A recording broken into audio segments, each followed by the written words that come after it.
Washington mornings on the Mall. 105.9 FM. And AM 630. WMAL.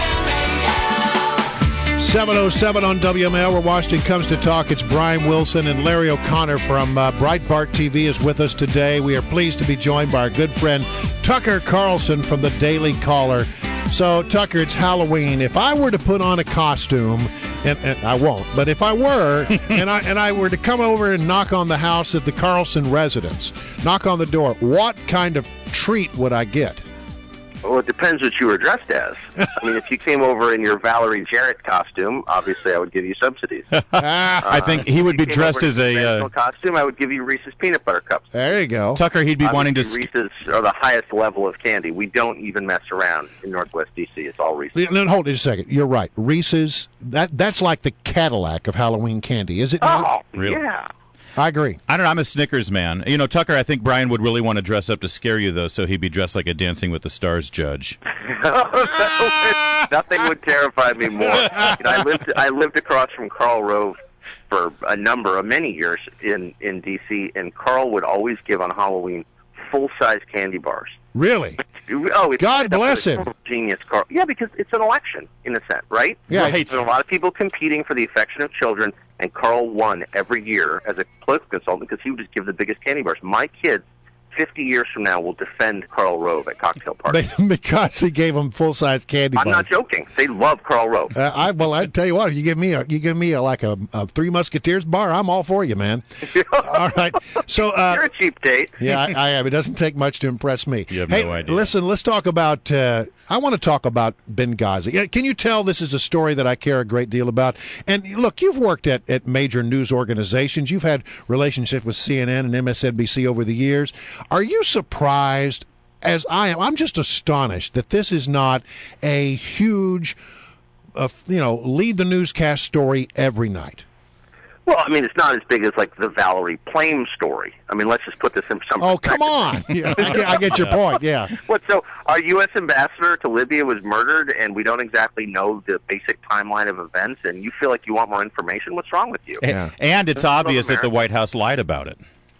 Yeah, I mean, this is one of those stories that is being distorted by the election, and there are partisan forces at play, and the press, I would say, by and large, is rooting for Obama, and they're downplaying the story. But in the long run, this is going to rate as one of the bigger stories of the last 4 years. I mean, there's just no way to downplay the inherent significance of the story. And I'm not even claiming the administration, is responsible for this, or I'm not, imputing any dark motives to anybody. I'm just stating the obvious fact that this is a much bigger story than, say, binders full of women, or Big Bird, or all the ridiculous ephemera that the press spends its time obsessing over on Twitter. I mean, this really is a story, and it's driving, I would say, conservatives around the bend that it's not being covered.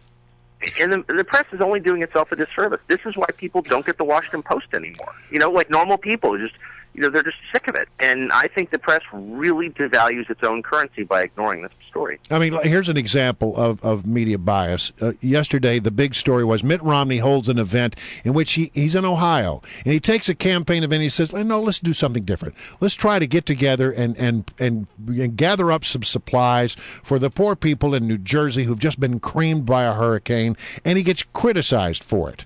And yet the President of the United States is going to fly today to New Jersey, probably the last thing they really need as they're trying to, put their lives back together, is have the whole entourage and Air Force One and all the security land in their state, and you'll get glowing coverage. It will lead every newscast tonight at 6 o'clock.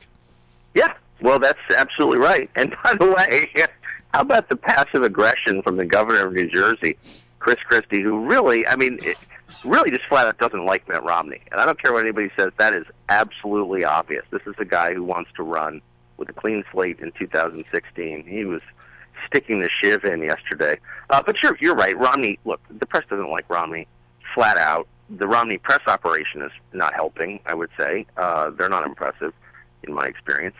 But basically it's ideological. They love Obama. They don't like him personally, but they think his election's important and they're rooting for him.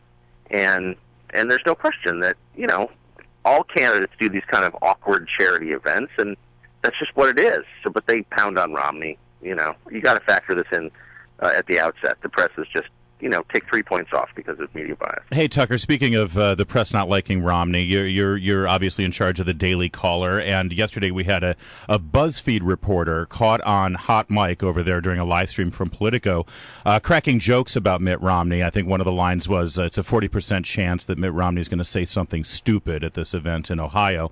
And it was found out, this guy, McKay Coppins is his name, and he was there under the auspices of being the pool reporter for the Romney campaign for the rest of the journalists out there. I'm wondering if one of your reporters was caught on a hot mic saying something about President Obama over at the Daily Caller. Do you think that would get some attention?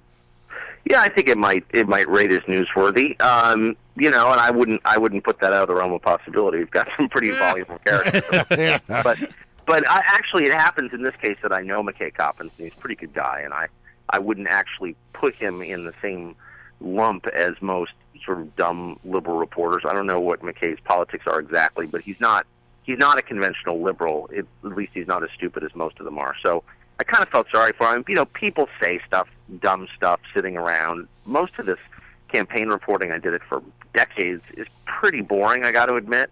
You're just like sitting through one speech after the other, and they're all the same, and you end up, becoming kind of a jerk after weeks on the road. I certainly did. So you get all cooped up, and you get cabin fever from being, sitting in a closet and having them hand you press release. I mean, you know the feeling, right? It's pretty awful. At the White House especially, that happens. I got to tell you, it really does. Okay, so you got any ideas? It's the last day that we could have potentially an October surprise, because it is, after all, the last day of October. Any ideas? Well, here's the surprise. The surprise is like in plain sight. The surprise is we don't know who's going to win. Yeah, it really is getting close. Has it ever happened in your lifetime? I can't think of a time where a week out you really didn't know. I mean, you wanted every cycle you want there to be suspense, and we don't really know who's going, but Obama's going to beat McCain. Clinton's going to beat Dole. Like it's preordained. Like you just know it. I don't know anybody who can say with certainty what's going to happen in 6 days. I don't know one person. So yeah.